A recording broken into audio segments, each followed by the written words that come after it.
I think I think what would be nice is to. Okay, good. We're recording. I think what would be nice is for you guys to just talk a little bit about yourselves in general, your background, and then you can cherry pick questions that you want to answer. I'll pull them up as well, and if I think there's a question that'd be good to get to and we're not getting to it, I'll bring it up. And I apologize for the heat. I have asked our facilities people multiple times to turn down the heat in this room, and it seems that our facilities people on this campus are incapable of changing the temperature in a room. So I apologize beforehand. If it gets too hot, we can move over to the other room, but we'll start like this right now. Okay. So I'll just introduce everyone. I did a presentation for Jeremy in the previous quarter. So he asked us to come out today and do kind of a panel of us from our firm. So I'll introduce each one of us, and then we can go through what each of us does. So my name is Danira Mian. I'm a CPA. I'm with Barbage, Cooper, King, Dill Hoffman. I'm an audit manager. I'm also the current Cal CPA board president up until May. This is Debbie Kirschman, also CPA and also APA. Right? Okay, and I forget the initials. She is in charge of our pension administration department with Barbage. And then that's Michael Stevenson. He's also a CPA at Barbage Cooper King, and he is a tax manager. So you've got a little bit of 3 different departments from Barbage Cooper King. So I'll let you start, Michael, as far as your background.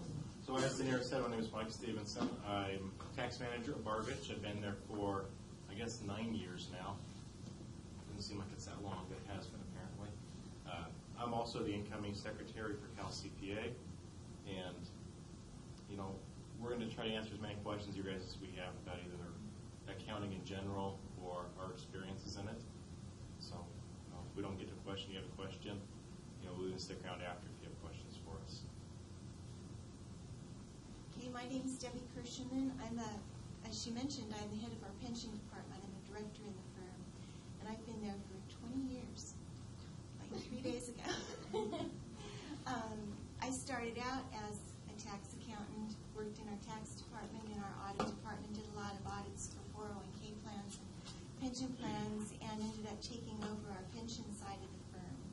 So we do pension administration, plan design for about 180 different clients. So it's kind of a nice different direction. If you need a tax deduction, we can do a qualified plan for you. It's a great deduction. So I kind of work in concert with the tax department and a little bit of consulting in the audit department. So once again, I'm an audit manager at Barbage. I've been there close to 18 years myself. I started as a staff accountant straight out of Cal State Bakersfield, and then just did a little bit of both of tax and audit. I didn't really care for the tax, so I ended up in the audit department. I actually started when I had free time. I actually would help Debbie with her pension administration, and that's kind of how I got into doing employee benefit plan audits. So that's one of my niches that I do. I do mostly audits and reviews for different types of companies here in town, locally, in California for the most part. But a big part of what I do as well are employee benefit plans, but I do the audit piece of it. And so Debbie will help me with like the technical side of the administration, not knowing all the rules and regulations. So I do all of that, but I don't do any tax whatsoever. Which isn't too bad. No. Which isn't a bad thing. Except my own. So I don't know if you guys just want to, just like you said, pick and choose some of the questions that.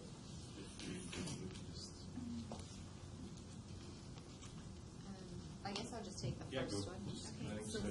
Since the first one is kind of geared for me, is what would be the most important skill to be a successful auditor? And I don't know if the lines are correct. I think it was Mutaz. Yeah, it is Mutaz. Okay. Mutaz would normally be sitting right next to Mason there, but he's not here right now. But I think it's still a relevant question for a lot of people here. Okay, so I think one of the most important skills just in general in a CPA firm, specifically for an auditor, I guess as well, is just communication. That's a big part of what I do is the customer service with the client. So communication is key, whether it's with the partner in charge, whether it's the client. Obviously the technical skills to keep up on my technical skills as far as like new audit procedure standards, what's out there, regulations, whatnot. So being technically driven and detail-oriented as well is important, but definitely communication. But I think, like I said, that's overall for just anyone in a position within a CPA firm is key, since you're constantly communicating either with partners, with other managers, with staff, with customers, with clients, staff. Communication is a big part of my day all day. And they're not auditors. So We are they not can't auditors. answer. I don't do any of this stuff. But I guess you could just speak on what do you think is an important skill? In my opinion, what we found in the tax side is the most important skill or ability somebody can have is the ability and willingness to learn. When you guys come out of school, honestly, maybe 1% of it translates to the real world. That's probably not what you want to hear, but that's the truth. So what we really look for is somebody that can absorb information and wants to learn and wants to grow in their career field. If you have that and you're willing to work, then any one of you can be as successful as you want. And just to piggyback on what Danira was saying, communication skills are so important as in all aspects of our firm because we deal so directly with clients. And myself in particular, I deal almost exclusively with employers setting up plans, sitting down, designing them. But then I also deal with all their employees when they have problems and issues. So it's a lot of communication, a lot of employee education. So being really comfortable with your communication skills, your writing skills, they're very, very important aspect of it. One other thing I mentioned, I noticed in here, what was the hardest decision you made in your career? It was probably to switch out of both tax and audit to go the pension direction because it's not something you normally think of doing with an audit or with a CPA behind your name. But it was a kind of a big decision because, like Danira, I don't like doing taxes, and I wasn't that crazy about audit. But I really like this part of it because I get to deal with clients directly and do more of a creative designing of it, but still get to help some with the audits. So yeah, just the communication skills are just so important. Based on what Debbie was saying, is that the hardest decision you're going to make, in my case, was something very similar. It's as you grow your career, you're going to get an opportunity to, at some point, if you're in public accounting, there's going to be this lure going to private industry, being a CFO or a controller or something like that. And it's almost always going to be at a stage in your career where by going to private, you're going to make quite a bit more money at that point in time. And the decision I had to make, and I'm pretty sure everybody's had to make, is do you stay in it? What do you actually want to do with your career? What do you want to do with your life? Making that decision, and then, because it's not just a decision in your career, it's a decision in really how you interact with your family, and everything else revolves around what you do for 40 hours, 50 hours a week. So making that decision was probably the hardest one for me. I think I would piggyback on the same. Is usually at CPA firms, because you work on a client's account for so long, when they're looking for a CFO or a controller or an accounting manager, usually you're the first one that they call. So they try to take you from the CPA firm and take you to their company because you know their account, they're comfortable with you. So that was probably one of the hardest challenges is, getting a phone call from a client saying, do you want to come over and work in private? And for me, it was being early in my career where I didn't feel I had enough experience. I mean, I was grateful that the client thought of me, but it is a challenge as far as, okay, what do I want my career to look like? What is the balance? What I feel is more important in the career, private versus public? And, obviously I've been in it for 18 years, so I feel I made the right decision. But that is probably the hardest decision you'll make when you go to public, is that your clients usually will come knocking at your door asking you to go to private accounting. So that is a challenge. And as we're talking here, if you guys have any questions that aren't on this list, please feel free to ask them. I don't necessarily want to sit up here and talk, just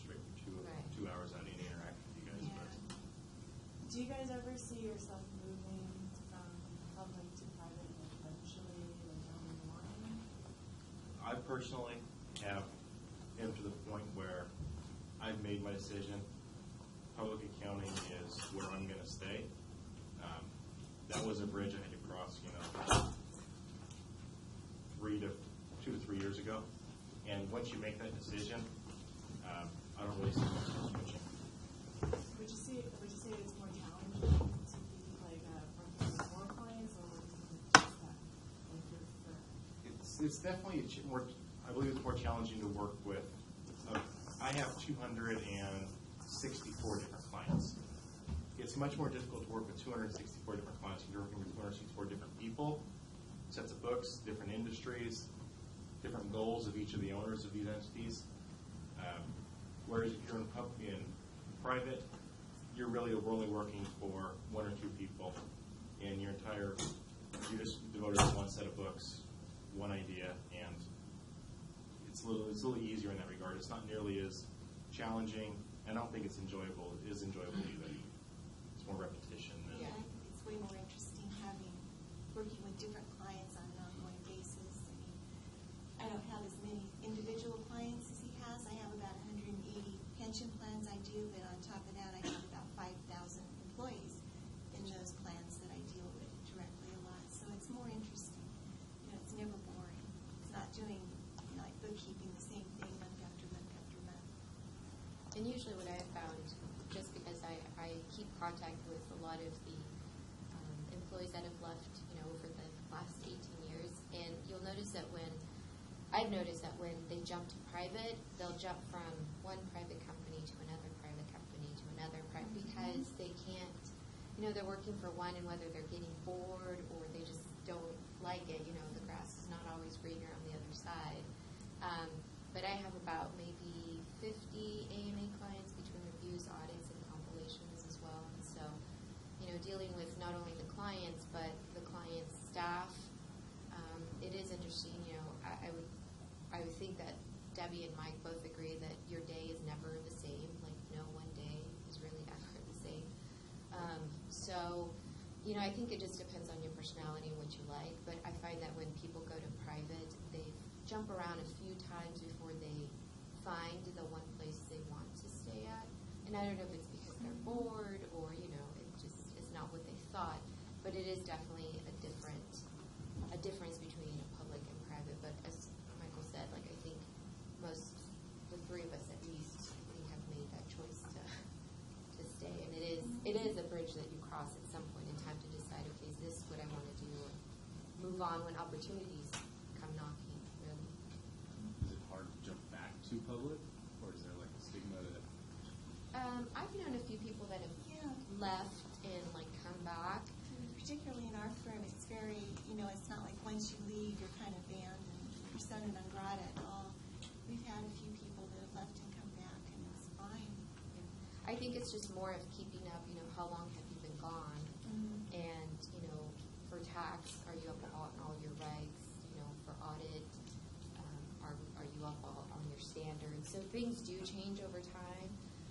But yeah, we've had a few people that have left and come back. And I'll be honest, at that point when they did that, I don't know that I was far enough along in my career to even ask that question of them, how difficult it was. They seem to transition very well. Yeah, but it hasn't happened in a long time. I think they're right in that it depends on how long you've been gone. If you're gone for a year or two, it might not be that big of a deal. There's another gentleman who we're on the Cal CPA board with, and he got out of public accounting and was interested in getting back into it. Well, he'd been gone for 7 years, and it was going to be so difficult for him to get back in, not only from just catching up on the standards and what was going on in the industry, but also by that time, you've lost so much knowledge, you can't transfer directly over at a relatively same salary. You have to take a massive pay cut to get back into public accounting at that point. So it's not only hard just understanding what you need to do, but also from an economic standpoint, depending on how long you've been gone.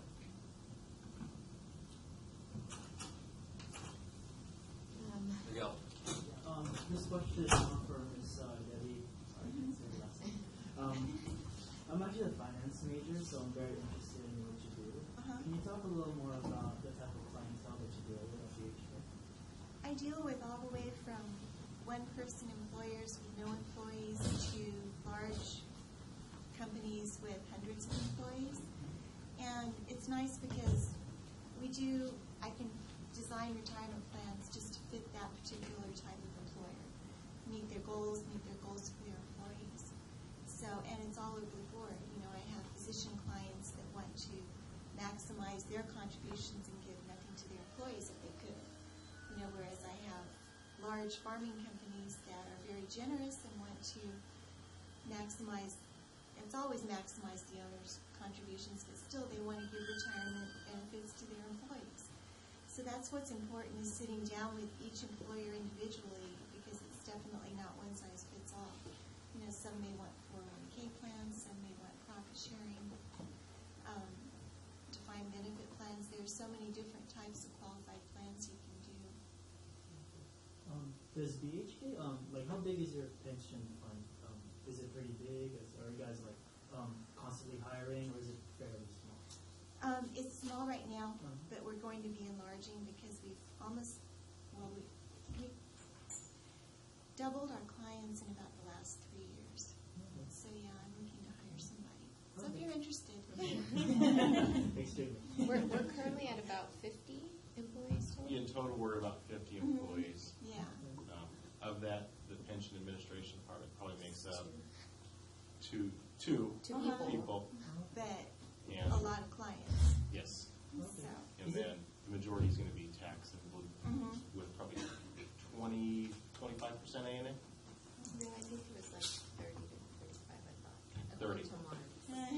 Is it common for a public accounting firm to have a pension fund? No, it's not. Oh, it's not. No, because I haven't heard of it. Yeah, no, I think in California there are probably only me and about 2 others that are CPAs and APAs. APA is an accredited pension administrator who actually work and do pension work inside of a CPA firm.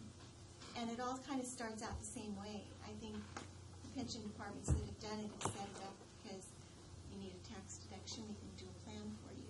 So I think it kind of starts that way, whereas a lot of CPA firms use outside pension companies. There aren't really any other pension companies in Bakersfield. I don't know why. There are tons in Fresno, tons in LA. So that was kind of a bridge to cross getting it started out, all my clients were BHK clients.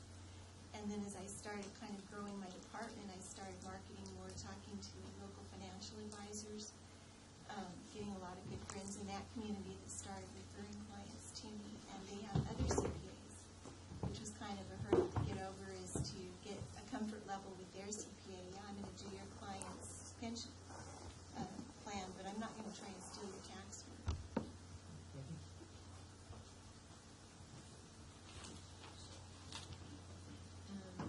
I guess one of the next questions is, what is the biggest challenge you faced in your career? I think it's passing the CPA exam is probably the biggest for most of us. Only because obviously, it's only a certain amount of people will pass that gives you basically your job security if you want to work for a CPA firm. If you do want to work for a CPA firm, that is the path you need to take. If you go for private, you don't necessarily have to have your license, but I think most of our recommendations would be, if not everyone is fit to work in a public accounting firm, is to get your experience, get your license, and if you want to go to private, you're more marketable with a license and having some sort of experience from a public accounting firm. But I think that was the biggest challenge for me, because it took me a while to start studying for it. I didn't really take it seriously at first, and then when I really did want to pass it, it took me a long time because, by that point I was so busy at work I didn't have time and chose not to study. So whoever wants to be an accountant or who's going down that path, that would be like my recommendation, is as soon as you graduate and get your credits and required items to sit for the exam, is to do it as soon as you can, because once life gets in the way, work gets in the way, it takes a little bit longer to get it done. Yeah, I really agree. I was fortunate I took it before I got hired. So I found out the day I started that I passed it. But yeah, if you can, make make that a big priority as soon as you graduate or before you graduate. Start studying like crazy and get that past you as well. I mean, we notice that a lot with people is that if you don't get it over within the first maybe 2 or 3 years, it gets very hard to do, and then you end up 10 years later where you're thinking about needing to go back and get that because you never found the time. But that's when you have a family, you have kids, and everything else. So I would get that. If you want to go a CPA route or an accounting route in general, at least take the test. Even if you don't pass the test, at least try to pass the test. The next one on the list is, how did you know you wanted to be a CPA, Danira? I didn't. So I think Michael and I actually do the recruiting for the firm. We go out and interview students out here at Cal State Bakersfield and a couple different other campuses. And so I think that's one of the questions we ask the students as well is, why do you want to be in this field? And the number, probably one of the top responses is that they like math, and it's working with numbers, and some actually will take an accounting course or a bookkeeping course. But same here, is I like math. I thought accounting was all about math, all about the numbers, and it really isn't. It's everything else, and the numbers are probably the easiest piece of the whole puzzle. It's knowing the standards, knowing the regulations, knowing how the numbers fit into what you're trying to do, and then the numbers pretty much fall into place. So I liked math. I didn't know I wanted to be a CPA, but I just fortunately kind of fell into it. So Can I segue off that for a second? sure. My list of career plans for everybody in here is on the machine that is currently recording you. So I can't remember off the top of my head who in here is CPA focused in their career. I forget. Raise your hands high. I got a couple. So I'm curious, Vanessa, why do you want to be a CPA? I'm actually interested to hear in reverse what they have to input they have for you. Why be a CPA? Kind of fell into it too. I needed the concentration. Accounting sounded like the best one. But I've enjoyed it so far. And, we have, you may think you don't want to be a CPA, you may end up being a CPA. We have several people that are economics majors that are going to getting their licenses and are working for us. I actually started out as a finance major and wanted to do investment banking, and found out very quickly that probably wasn't what I actually wanted to do with my life. So my last year of college got a double major in accounting as well. So it's interesting to hear people want to be CPAs because, like Darren was talking about numbers. Even on the tax side, we would think there's a lot of numbers involved. Honestly, the numbers are there, but that's not the important thing. The important thing is understanding, at least for me, is understanding the code, understanding the options within the code, and developing planning strategies and avoidance strategies for our clients. Because that's really what they want you to do. They don't care about you filling out the tax return. They want you to tell them how they can save money. How frustrating is it that the tax code's always changing? For me, it's job security, right? It can be frustrating. The frustrating thing about the code isn't necessarily that it changes. It's always going to change. It's when they go back and, I'll give you an example. In 2014, there were a couple of big provisions they didn't have in the code that had expired at January 1st. Well, they didn't extend those for 2014 until January 6th of 15. So the entire 2014 passed. We didn't think we had these, and then they made them retroactive to 2014, but didn't extend them to 15. And that's the frustrating thing about it, is the politics and not necessarily knowing what the code you're going to be using for the year is going to end up looking like. That's the frustrating part. As far as the changes, those you can deal with. It's the not knowing that's the very frustrating part, if that makes sense. How much research do you guys do outside of the actual, for you especially, outside of the tax return? You actually, you have some fair half of the review. How much do you research on? Would you guys Probably- ask somebody who does all the extra research for you? And No, we don't. Everybody does their own research, and some of us do other people's research as well. But no, it's quite a bit. I mean, honestly, preparation of tax returns is probably the smallest part of, or reviewing tax returns is probably the smallest part of my job and the easiest part. It's keeping up on the laws that they're enacting, going to CPE classes, and when you have an issue, because here's the thing: is that the tax code is so large that there's no one person or no 10 people who know the whole thing. So you're always going to have an issue where you're not sure of the treatment of, and you're going to have to go back and you're going to have to do research on those things. I probably spend, in the actual research of specific issues, probably 3 or 4 hours a week. I mean, keeping up on the law and other stuff is probably another 4 or 5 hours, and I mean, it adds up. It's probably 20% of my time, 30% of my time, when it's all said and done, is just staying up on the law and looking at specific issues. And is that like the research like billable time? It depends. It can be billable if it's a specific client issue. That can be billable.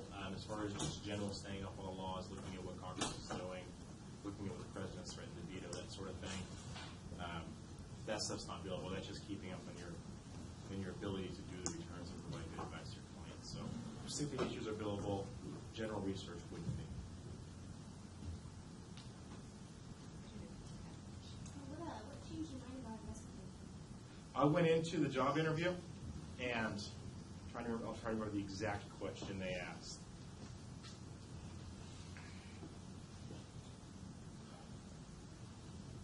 I don't remember the exact question. It was something about an apple and a paperclip.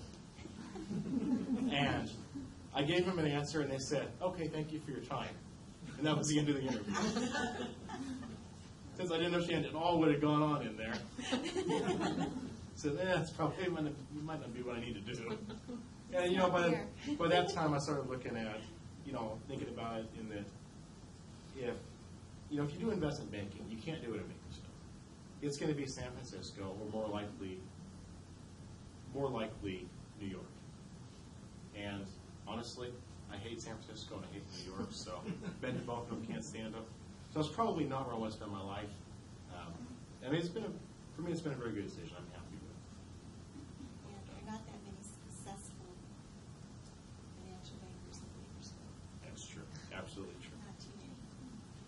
It seems like a big turnover just in financial advisors. I'll go on to one of the next ones. Is what are the biggest challenges that you think students face when starting with the firm? So I think I'll start it off. I think Michael touched on it earlier. Is that what you learn here doesn't always translate to what you do in a firm. We understand that we're basically teaching you or training you everything that you'll be doing with us, whether it's tax returns or audits. We hope that you have the basic understanding of the debits and credits, for accounting, or that you have the basic knowledge. But in essence, I think someone put it best when we did a short promo at our office, that if you feel like you don't know anything the first couple of months, that's accurate. Like, you shouldn't know like you know anything, because you're learning so much, whether it's system softwares, whether it is, entering a tax return, whether it's doing field work with an audit. You're basically going to do a lot of on-the-job training, and that's probably one of the things that I think we do as well with the communication, is that we're training the staff on every job. You're learning something different. But in that sense, we're hoping that you're taking what you learn and the mistakes you make on one job and translate it to the next job. So that's part of, the technical part, is being able to take something that you've learned and use it on the next client, whether it's tax or audit. So I think that's the biggest challenge, is obviously when you come out, whatever you learned in your books or whatever you did in the classroom doesn't always translate to what you actually do on the job in a CPA firm. And too, when you start, don't be afraid to ask a lot of questions. And not of the other ones that are the newbies, but, of your supervisors. That's what they're there for. So ask a lot of questions, take a lot of notes. Absolutely. I absolutely agree with 100%. Nothing else to add.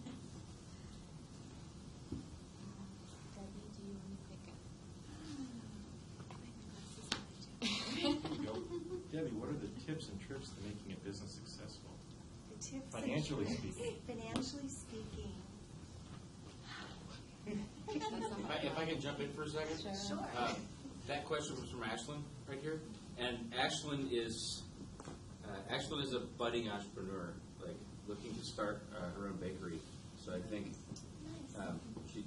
you do cake decorating for Albertsons right now, and she developed a business plan. My business plan writing class, like I think just to give you some context on where the question comes from, she's looking to start a bakery and has a lot of passion for that. I guess the first thing would be to get a good CPA. Yeah. One thing we always see with our clients is, or it's a common theme with clients, is when we get new clients, they're not always up to date on their financials and that sort of thing. And kind of give you an example here. We have a IT company that we started doing the books for 3 years ago. And the books were just a complete disaster. The guy had bought tax returns like 3 or 4 years. Just didn't care about the financials, just focused on getting clients and billing them and this and that. Well, at that point, he had 3 employees. Since we've gotten the books, we do some CFO for hire stuff for him. Make sure the book's up to date. Make sure he has reports that he can look at to know what he's bringing in on each individual job, what his costs are related to that job. And he's grown to 29 employees in 3 years. So, and that's kind of a common theme, is that you have to know, I know the accounting stuff can be boring, especially if you want to run a bakery or something like that, but understanding your cost structure and what it costs you to produce the things that you're selling, what your margins need to be in order to make money.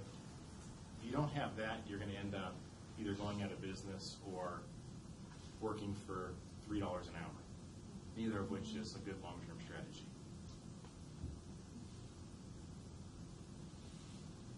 I agree totally.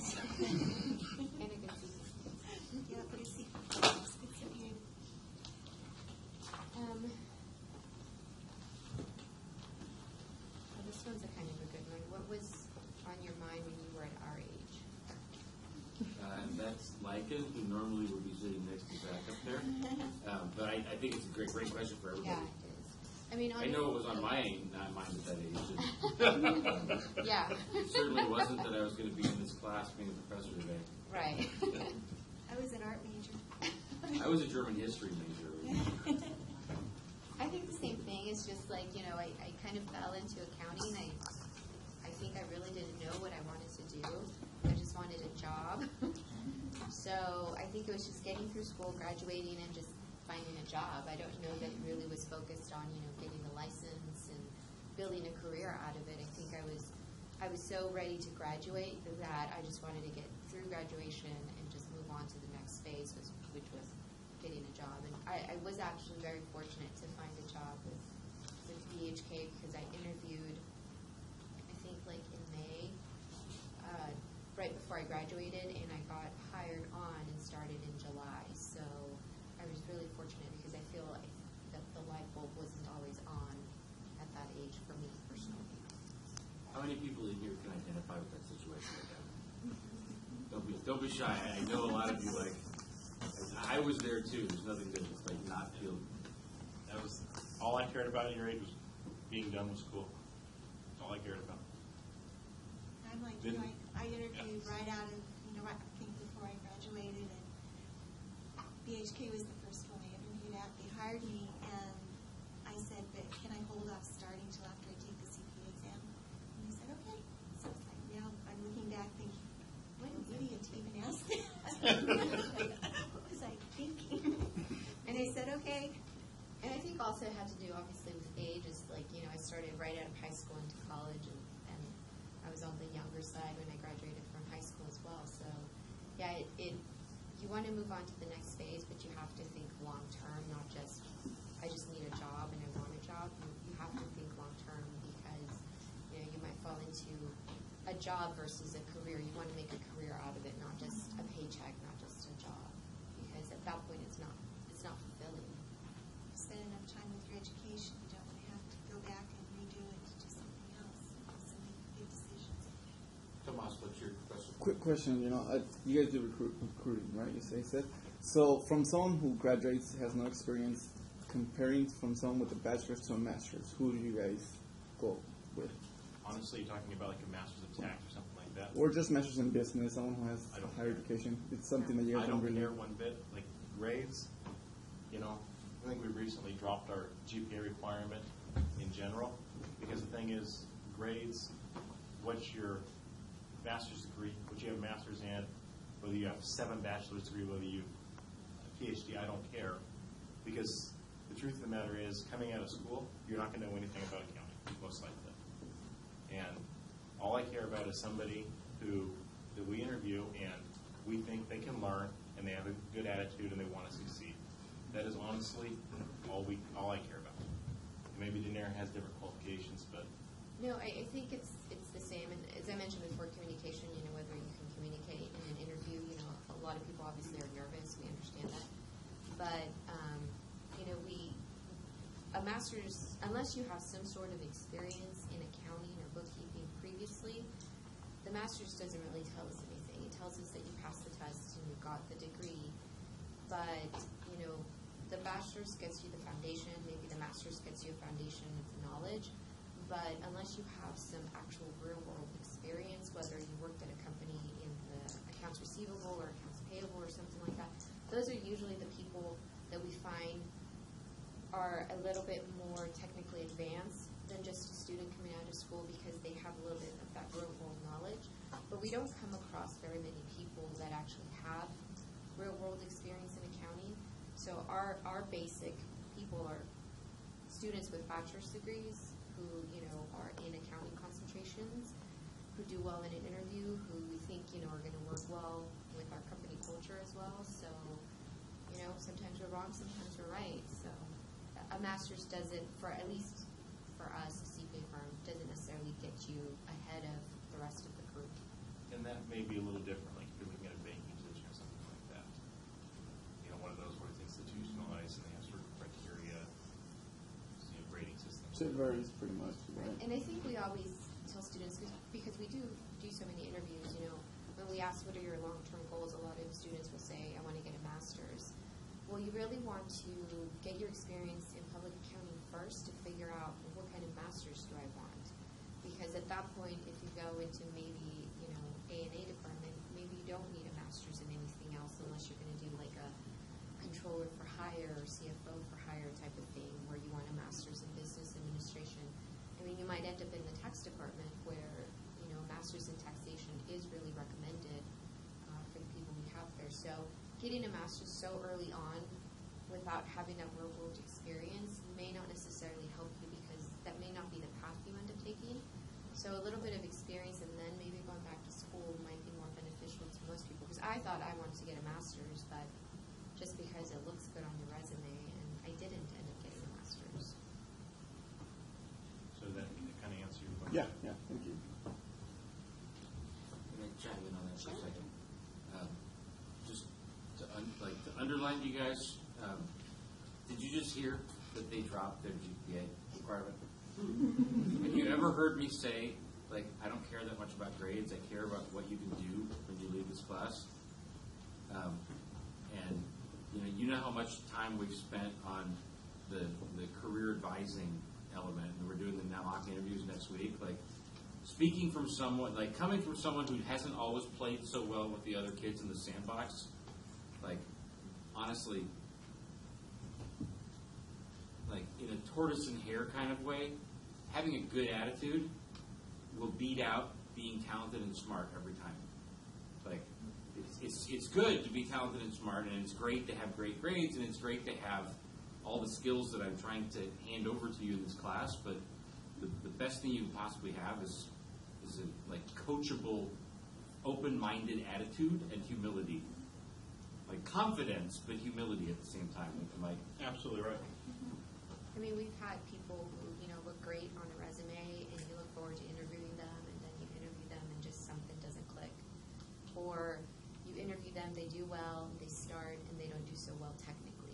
So I think that's one of the reasons we dropped our GPA is because we've had a variety of people where their GPA wasn't the best, but there were reasons. And we will ask you when we look at your transcripts, okay, hey, we noticed that you got a D here, what was going on?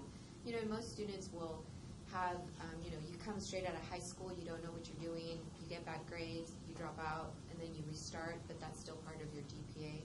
So we ask those questions because sometimes there are, legitimate reasons as to, why your grades were lower. You have a full-time job, you have a family, you don't have as much time to devote to something. So we recently dropped it because of that, because we've had people both ways. We've had people with great on resumes that don't work out, or the interview didn't go as well. Vice versa, someone who didn't have the best grades but had the willingness to work and to learn. So we've gone both ways with individuals. So yes, it's not always about what's on that piece of paper. Just kind of add on to that a little bit is that, we come in, near Miss will ask, why weren't your grades that good, that sort of thing. And I'll ask the same question of people that have a 3.95 GPA, and they have an A- in one class, and I'll ask them, what happened in that class? And it's really telling because sometimes these people will just, they'll just completely shut down when you ask them that. So, just kind of be prepared for whatever somebody's going to ask you. But you got to, when you're doing interviews, be yourself, and you got to be able to. Don't take yourself so seriously and that you're going to just completely blow the interview because you got a question that you might not have liked. It kind of goes back to the humility thing, in that we expect you. The reason we ask that is when you come out and you come to work for us, you're going to make mistakes. You're going to make hundreds of mistakes. You're going to make them every single day. So we don't want somebody that's going to be, as soon as they make a mistake, they're not going to be able to function after that. You have to be able to learn. You have to be able to accept that you're going to make mistakes and to take them and learn from them. What's a good resume look like in your opinion? Honestly, we're not even that picky on the resumes, unless there's like an obvious misspelling. But a one-page resume, for us, it's expected graduation date. Your GPA, yes, because we look at the transcripts, obviously, to see what type of classes you took and your grades. But I mean, at this phase, students don't have a lot of experience. Do I really care what you did in high school? Probably not. It's your work experience. If you had something related to accounting, be specific. But we ask those kind of questions in the interview. So for us, it's just keeping it to the one page, but keeping it with just your college references of what you've done, unless it's some type of work, study or something you did in high school that relates to accounting, but drop the high school stuff. But I don't know that there's anything in particular we're looking for because, like I said, most students don't have accounting experience, so it's basically what work experience do you have, your school, your expected graduation date. We ask all the fun questions in the interview. Yeah, the only thing I can say about that is try to tailor your resume to the type of job that you're applying for. If you're applying for an accounting job, you can have your work history in there because it shows you were doing a job or a full-time job while you're going to school, which is great. But if you were a hostess at the Elephant Bar, I don't need 14 bullet points on what you did as a hostess at the Elephant Bar. So, I mean, you could put the work experience on there, but if it's not necessarily relevant to the career you're pursuing, you don't have to go into detail of what you did. Kind of highlight the things that may be relevant to that career, and the rest of it you can leave off.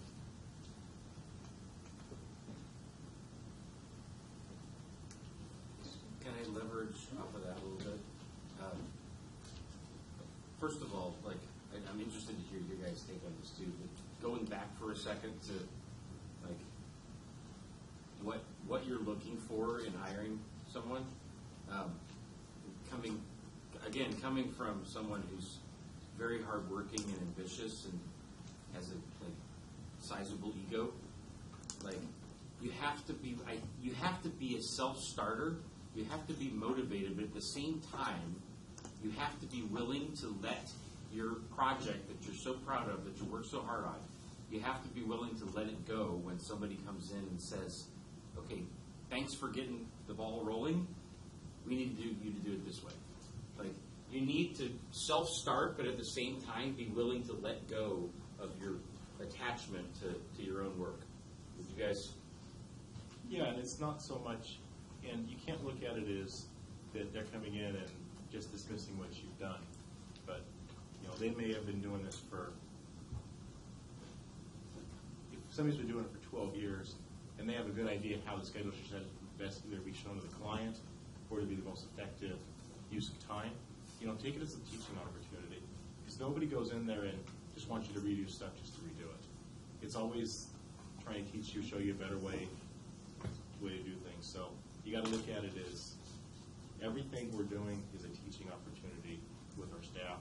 And we want our staff to succeed. We want our staff to be there for 20 years and be the next round of managers. So you got to look at it that way.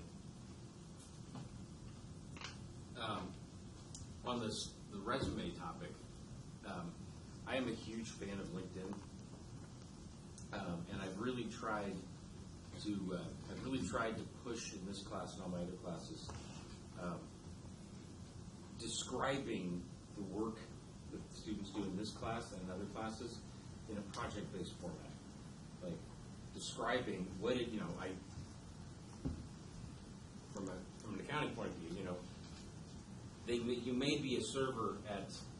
I think one of the great things about going to school in general, whether it's bachelor's or a master's or anything, is that it gives you an excuse to work on projects that are otherwise not your job.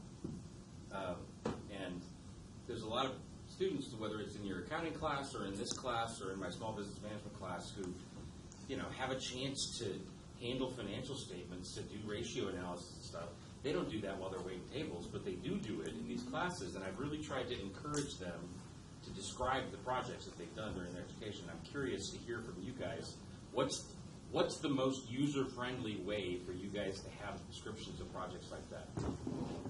Honestly, when we're looking at resumes and things like that, for our first initial round, we won't. We look at. I don't know. We did 130 plus interviews this year, so we probably looked at 300 resumes in 2 months. So, details like that. If, when you're talking about work experience, you can list them there in the key projects you worked on, and what that shows you about the accounting industry, that sort of thing. But you don't want to go into a big, long, multi-paragraph thing about what you did, because honestly, it won't get read. But if you're looking for a job in this, like a CPA job in Bakersfield, probably the most important thing you can do is go to the YEP mixers, the Young Emergency Professionals mixers for Cal CPA, because there will be other tax managers and people from other firms there, and talk with them. Find out what they're looking for. At least get your face in front of them so they know who you are. You can build a rapport with the people. There's people that from their resumes, we would never have interviewed them, but because we had talked to them previously, we interviewed them. So it might not get you the job, but at least it'll get you in the door, get you the opportunity at the job. So that networking stuff it's important when you get to our level for referrals and building your client base and that sort of thing. But at your level, it's important for building the network of potential employers. Building that network where you can call and say, hey, I'm looking for a job. Do you know of anything?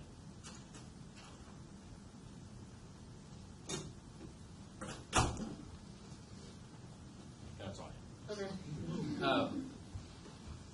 So I'm gonna bounce around a little bit here. So, put some certain students on the spot a little bit too. Let's see. So I read your question. Where are you at in the CPA exam preparation process right now? I haven't started studying. I plan to once I graduate. And giving you the stage right now, what questions would you have for them about your plans for the next couple of months about what you're going to do to study for the CPA? Just any tips you have for studying? Gosh, the exam is so different now. Because, I think when Debbie and I were taking it, it was only twice a year. So you did it it was either during May or November. Now you can take it, I guess, whenever except those blackout periods. So You can take it a Bakersfield now. yeah, and you can take it. You don't have to travel. We used to have to travel to Pomona to take the exam as well. So 2 days. yeah, it's horrible. So what a lot of our staff do is they'll take a class like Becker, one of those, and and they'll devote a considerable amount of time for a period of 8 months or a year, and almost treat it like they're still going to school. And they will work and they will take the test, and that seemed to have good results. What I've told people to do, and it doesn't work for everybody, is just go up and take the test to begin with, without studying. That's what I did. Go up there, take the test, and see if you pass any parts of it. At least if nothing else, you've taken the test. You know what it's going to look like. I think that's part of the fear, is because it is a difficult test. You do have to study for it. That just taking it, just knowing, okay, it's doable if I study, that's part of the hurdle, is just knowing what it looks like, what it feels like, and then knowing that you do have to study for the exam. It's not that easy. So, but yeah, just knowing what you know, what you don't know. But it is, most of our staff who have passed it so far, they study like they're taking a course, you know. So it does take time, but at the end, you know, the results are good because you pass the exam. It's really a monkey on your back if you don't get it done. Yeah. Once you're done, you're done. Once you pass it, you never have to pass it again. You have to take any of those tests again. I was just kind of browsing through the questions for other ones that I thought would be interesting to expand the discussion. And Vanessa, who I already asked once, like, why do you want to be a CPA? I like your question in here, and I don't think we've exactly asked it yet. It was, what is a piece of advice you wish you had received before graduating? And I don't think it's worse for it. I mean, if you could go back and talk to your undergrad senior self, what advice would you wish you would have given to yourself? To pass the exam, obviously. For me, I think I just didn't take it as seriously, and not really knowing that accounting was going to be my career. I just took a backseat to it, or I wanted to take a break from studying. So I think if someone would have told me just pass it as soon as you get out of school, don't. I think I felt so burnt out from school that the last thing I want to do is open a book. That I think if someone would have told me that, I would have at least passed it earlier than what I did. Because it does take time to study for it. Like I said, in our situation, we had to travel to Pomona, so that was possibly 2 to 3 days every May or November until I passed it. And our requirements were different. We had to pass 2 parts at the same time. And then once you pass those 2 together, you could take the 3rd and the 4th one. Now you can pass each test individually. So I think if someone would have told me that, I would have been better off personally, not necessarily within the firm, but just personally.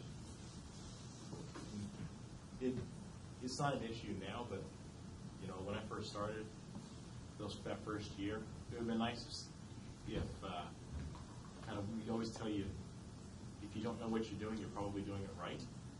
Is that you're not going to know what you're doing, and that's okay. You don't have to be stressed out about not knowing what you're doing or asking the questions. Honestly, I think that's the best advice we give anybody. It's just whether you're being a CPA, you're going to go into banking, or whether it doesn't matter what you're going to do. Is go in, try to do the best job you can do, and if you don't understand something, ask questions. Find somebody that's willing to help you, and learn everything you possibly can from them. And they really, really stressed that when we started. Don't be afraid to ask questions. I mean, I don't know how many times I went into the partner's office and said, questions, but they're really good. Okay, sit down and go through your questions. So don't be afraid. And I think that's where we always tell our new staff as well, is if you don't ask questions, we know something's wrong. Because you have, there's no way you're not going to have questions, unless you worked at another CPA firm. So we always worry when you don't ask questions as a new staff person, because we know there's something wrong.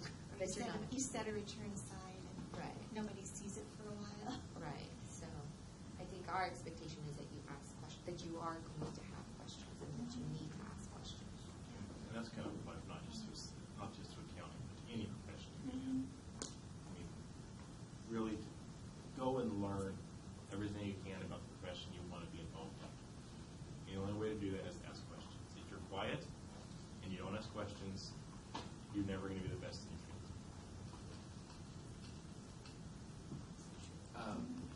Another question I thought was interesting and brings us. First of all, when do you guys have to go? It's 4 o'clock.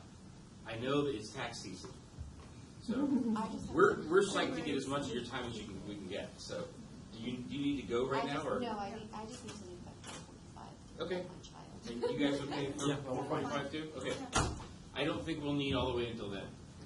Claire, you had a good question, and it was, how were you able to overcome mistakes you've made throughout your career? I think it'd be interesting to hear about. Like, I think like we all make mistakes, and how do you deal with it and move beyond it and learn from it? Well, I mean, I think that's Michael stressed earlier is that you're going to make mistakes all the time. I mean, and that's not just as a new staff person. I mean, I think we still make mistakes, you know, whether it's applying something incorrectly or just picking up the wrong number or whatnot. It's just learning from that experience, you know, learning from that, applying it to the next project or applying it to your next experience and just moving on because you can't get stuck in what happened in the past. It's like, okay, you fix it, you know, and you move on because if you don't learn from it, that's probably the worst that you can do is, you know, we're learning still every day because whether the regs change, the standards change, whether our, you know, the industries that the clients we're working with change, we're learning every day, and in that process we're making mistakes. So I think the worst thing is that you can do is not learn from it, not take something from it, you know, something positive has to come from it, whether it's, okay, next time I need to know that I need to, you know, call the client more often because there was miscommunication or, you know, I just was careless in picking up the wrong number. So you always learn, and I think in our profession we're always learning because we are making mistakes. And I think when new staff come on board and they work with you and, you know, they have a question and not that you know the answer right away, but at least you know, like, okay, look in here, maybe this is where the error is or whatnot. It's because we've made those mistakes. We've learned our own way over the years, so it's not like we know everything, but it's because we've made those mistakes when we were staff that's why we know more now. So I think it's learning from those mistakes and just applying them going forward. And let me ask you, what kind of mistake are you referring to? Just like, you know, anything that'll like jeopardize your career, anything like you get scared, like, oh, I'm going to get fired for doing this, or, you know. I'll address that. I want to address that in two parts, probably. If you make a mistake like Sluga did, I don't know if anybody knows. He was part of he was a CPA that got caught up in a Chris McCall deal, falsifying documents. You're not going to be able to come back from that as a CPA because they're going to take your license and they're not going to let you have a new one. So, but if you make a mistake with a client, even if you cost the client money or things like that, you need to. They understand that you're human. You need to admit, you know what, I screwed that up. Take responsibility for it, and just don't let it happen again. I mean, a lot of times clients respond very well to that. You know, they don't necessarily want you to pass the buck. If you stand up and say, I made that mistake. Here's what we're going to do to try to correct it.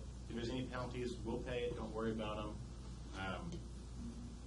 They respond well to that sort of thing. So, just, you know, small mistakes like that, you can overcome just by owning up to them and trying to resolve them to the best of your ability. The most important thing is to take ownership of the mistake.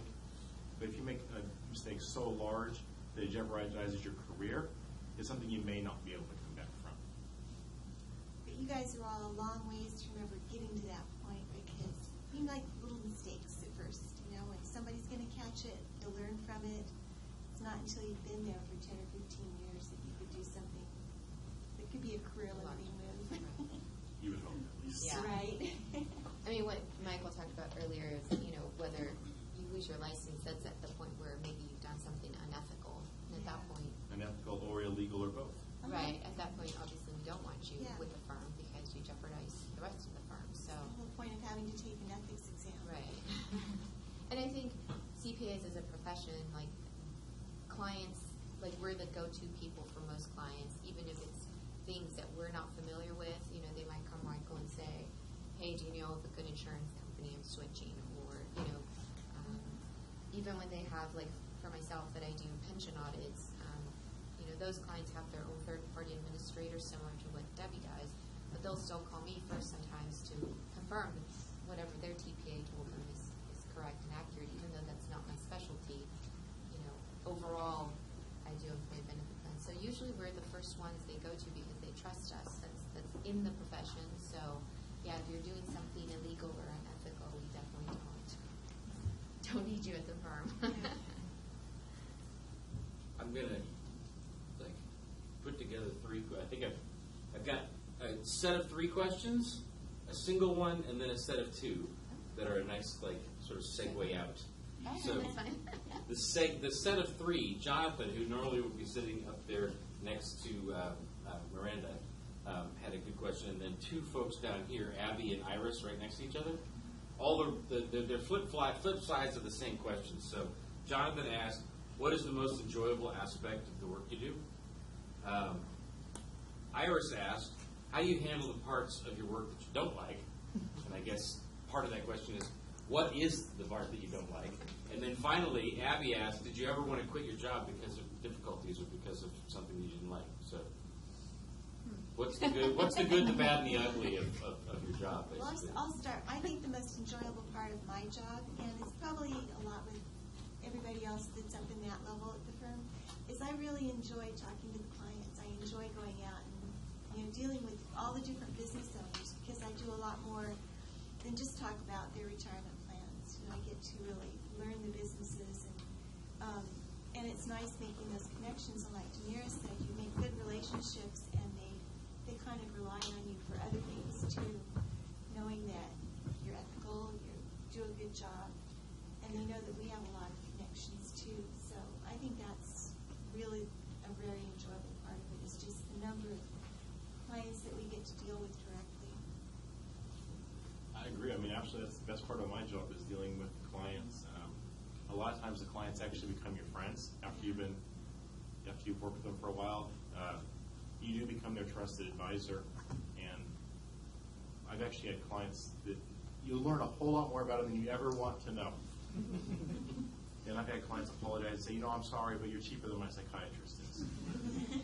So, I mean, you really do you get to know them very, very well. You work with them very closely, and that is a very enjoyable part because you aren't just putting numbers on tax, you aren't just preparing a tax return, but you are helping them address any financial issues that they have in their business or concerns they have. I think I would agree with that. I think the satisfying part of this career is the customer service, the helping your clients. When I said communication is key with the clients. Basically, you're either answering phone calls, emailing clients.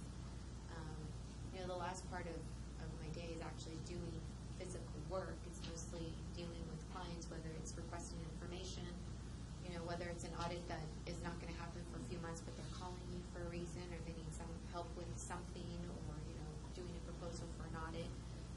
So it's really the customer service part of it that you don't really think that you're doing, and maybe for the first year or two, you may not see it as a staff person because you're doing most of the work, and until the in-charges feel comfortable with you talking to a client, you may not have client contact, or you may.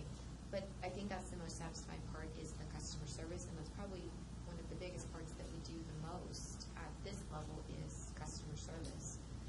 So that's the most satisfying part. The part, I guess, that I wouldn't like, I don't know that there's. I think it's mostly the administrative things like entering my time for the billable hours, doing the billing for the clients because it's non-charge time, meaning you're not charging a client. It's just tedious work. It's administrative work. So that's probably the parts that I don't like because, like, entering my time, I have to do it every week at the end of each week. Doing the billing is once a month. So it's those administrative things that obviously don't deal with what I do as a CPA that I don't necessarily enjoy.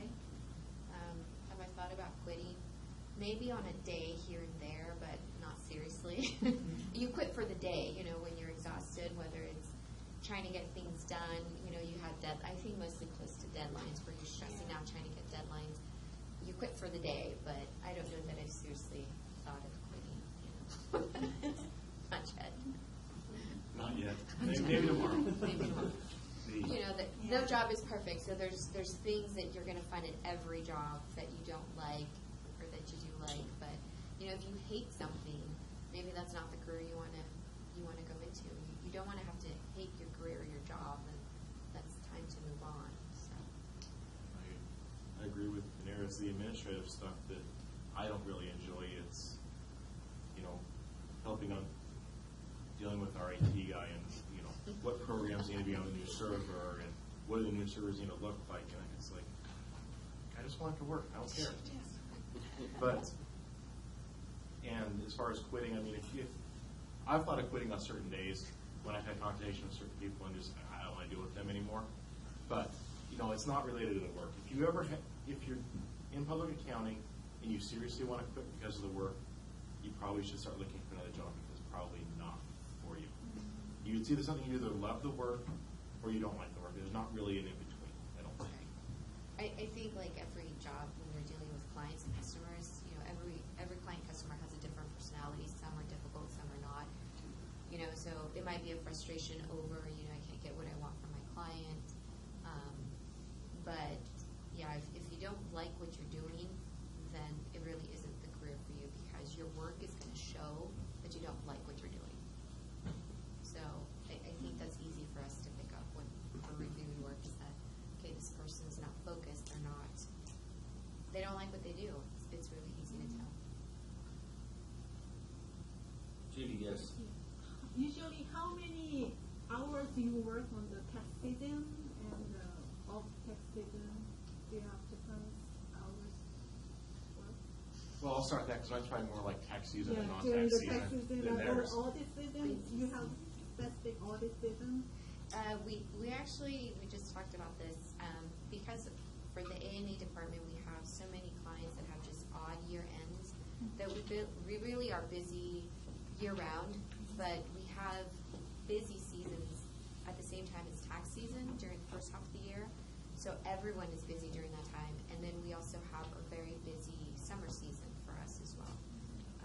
For A&E, we really are just busy year round, but those are kind of our big points. So usually you work 10 hours a Well, day no. or just 8 Probably hours a day? during tax season, when you really get into tax season,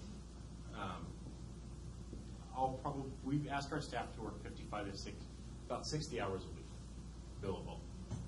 Now, during tax season, I'll probably work 55 to 65 most weeks, and then when it gets towards the end, I might work 70 to 90, depending on the year, those last couple of weeks.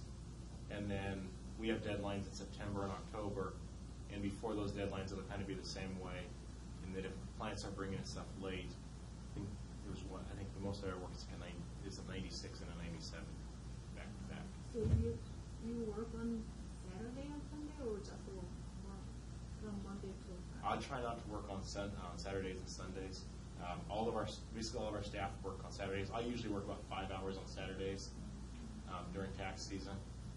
But, during the week I might work 16 or 18 hours in a day if I'm able to. The staff don't have that luxury, so they have to come in on Saturdays to get that time. But that's at the manager level, obviously.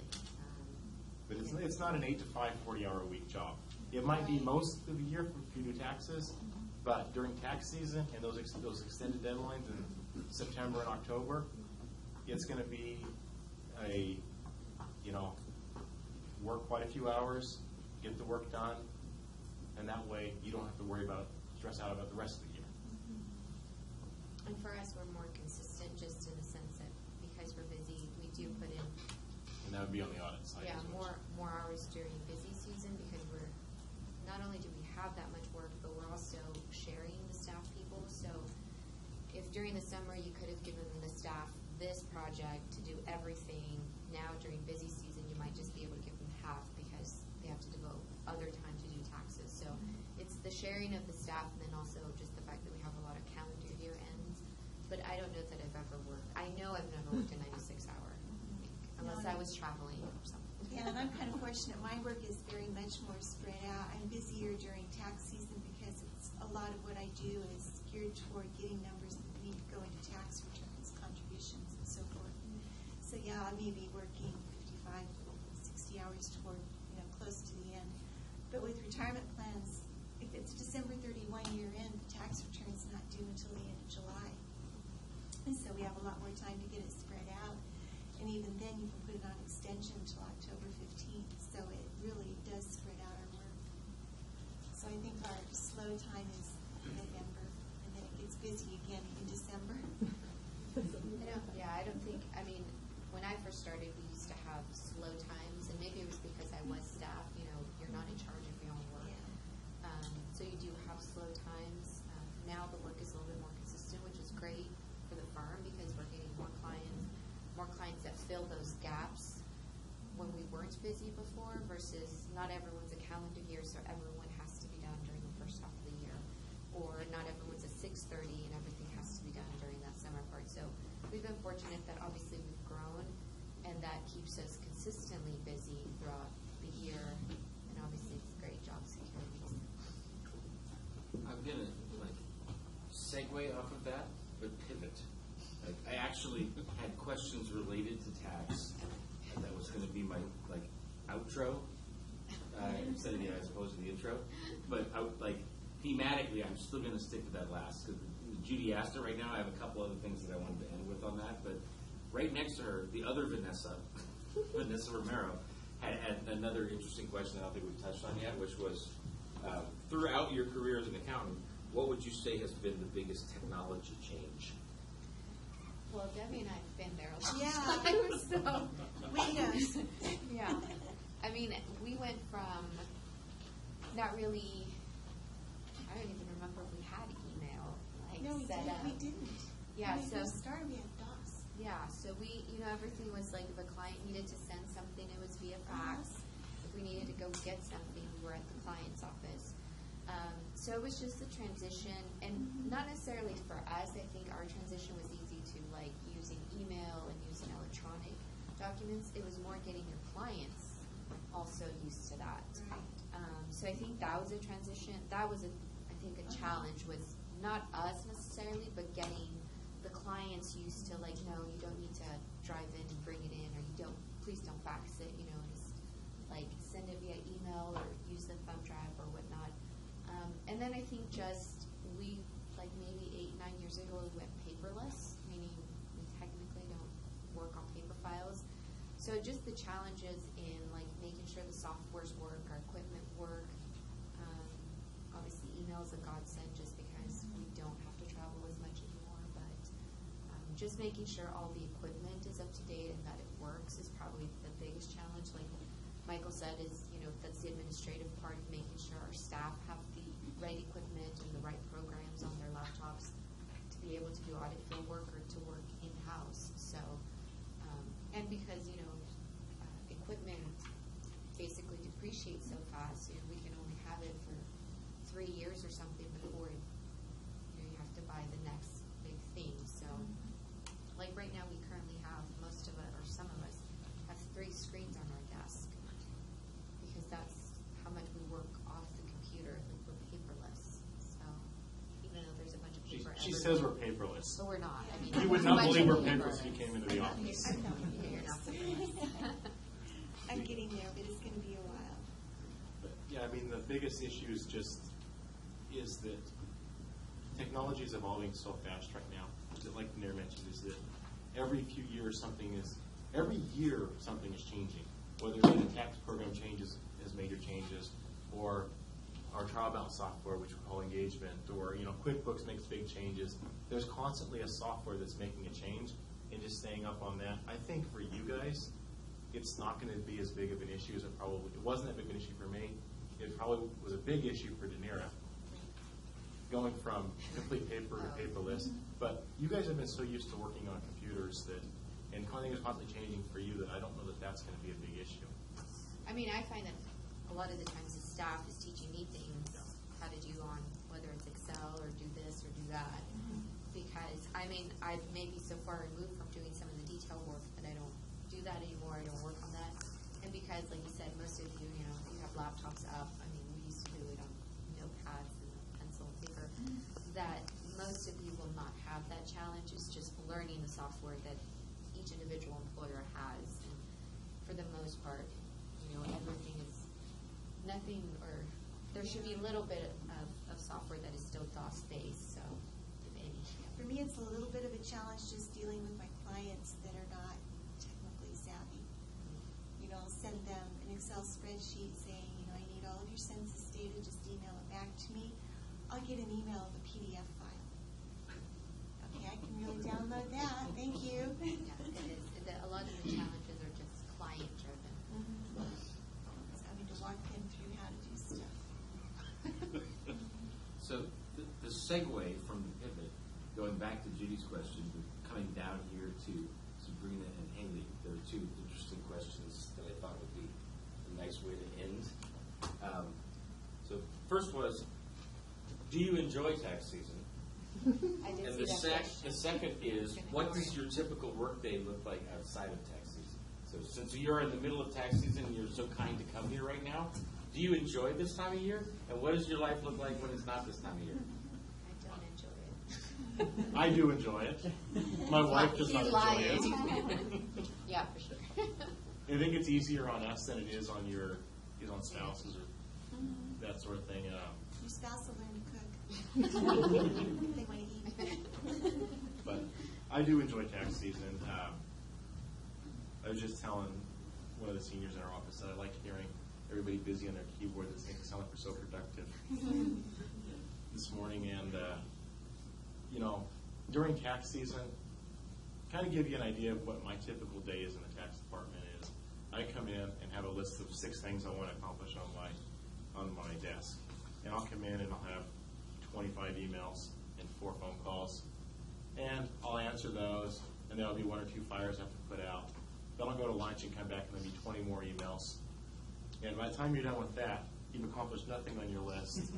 Tomorrow it's 10. And tomorrow there's 10 things on your list, or there's the same 6 that have been there. But really, it's not so much reviewing tax returns or even doing tax work. It's talking to clients, answering their questions about, they have questions. If I buy this piece of property, do I need to buy it in an LLC or should I buy it in an S corp? That sort of thing. Or, should I get a loan on it, or is it going to matter? What's the best way to save money on this, or what's this information be here or there? It's answering those questions and kind of walking them through their questions about the code or their questions about their books. And during tax season, I do the exact same thing, but I work extra so I can review tax returns. Really what it comes down to is I'll spend 20 hours a week or 30 hours a week reviewing tax returns during tax season, and the rest of it is pretty much the same process I go through the rest of the year. And two, we all get our emails on our phones from work, so I'm answering emails in the evening, in the morning, before breakfast, just on the weekends. I know, and I shut down my I don't. I get 2. It's the same. You go to lunch, you come back, you have 20 emails, and half of them could be from the other people in the office asking you questions or staff people or whatnot.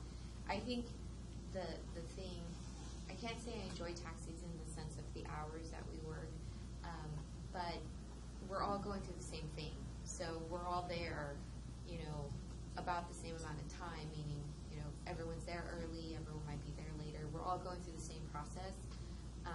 So, at times when I may be busy, the rest of the office may not be busy. So it's not nice to come in when nobody's there because you're the only one working. But it might just be because I prefer to come in early versus, stay later. So I think the fact that everyone is going through the same rush and that, you can hear everyone just kind of working away, that we're being efficient at what we do, that part is nice. You do spend a lot more time with your coworkers during this time than you do with your own family.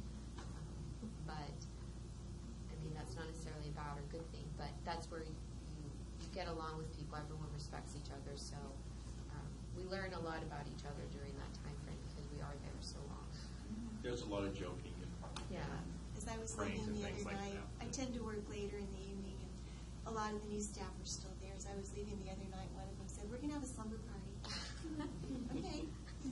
At the office. At the Yeah. office, Yeah. yeah. So I think because everyone is working, a little bit extra long hours, that we're all in the same mind frame, and someone, bless you, takes a break, makes a joke. I have a few plush cows from Chick-fil-A sitting on my desk that someone put on my desk as a joke, so there's the break times where people want to take that, become a little bit fun, so, because we're all going through the same kind of, work and being busy and whatnot, so.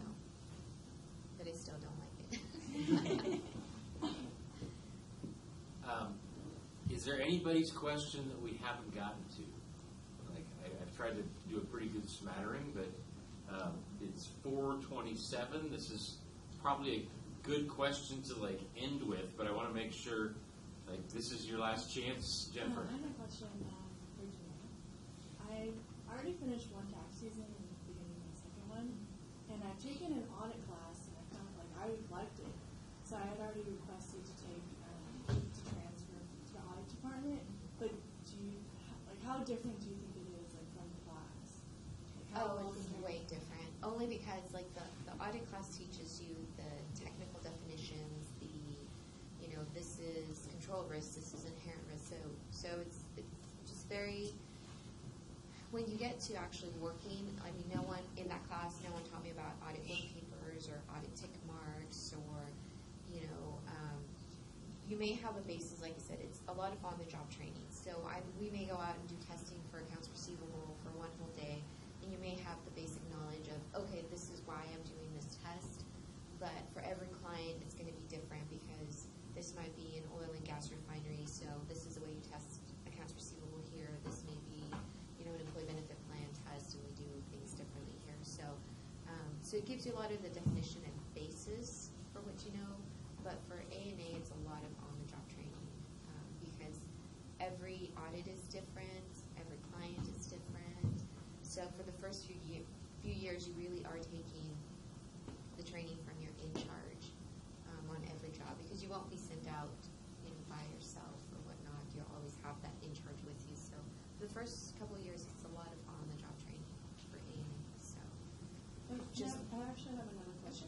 Like, did you guys have a mentor like at our after you graduated, like throughout your career? Or do you guys still have one? I feel like for a while there, we even had a program within our firm where you as a new staff person had to pick a mentor.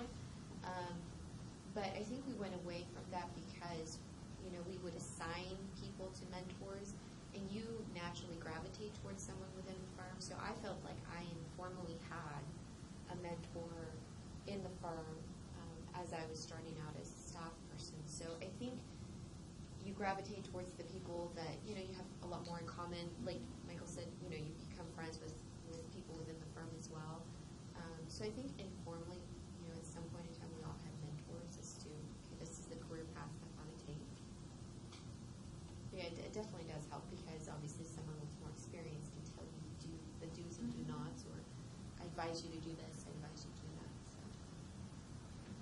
If you can transfer to the A&A department or in tax, anybody that can get experience doing tax and A&A, they recommend you do it because honestly, you don't know what even if you like one better, you think you like one better, they're so different from what they actually are in the classroom that you may not know what you're actually going to prefer. So if you get the opportunity, do both, and then, make a decision based on what you actually prefer in real life, not textbooks. That's what I request me. And it's okay. Like, tax is fun, but I can't say I don't like audit if I'm not Right. And I think that's best with where are the opportunities for you? What do you like best? What are you more technically savvy with? Tax and audit are different also in the clientele contact as far as, we're on field work for tax. Michael may not be out at the client's office. So sometimes I feel like the personalities do fit in the department. But yeah, you don't know what you don't like. Thanks, I Danira. think that is a bad thing.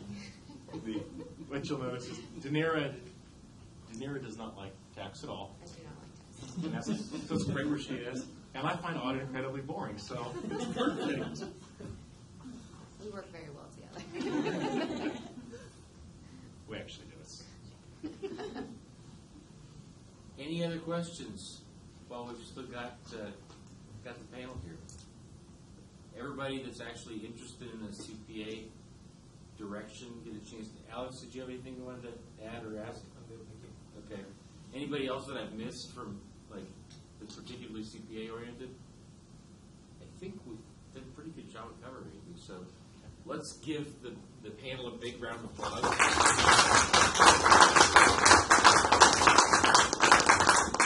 Thank you all so much for coming by. Thank you for having us. I think this is great. I mean, this is like one of the things that We've I been- wasn't exposed to when I was in school, and I think I would have appreciated something like that.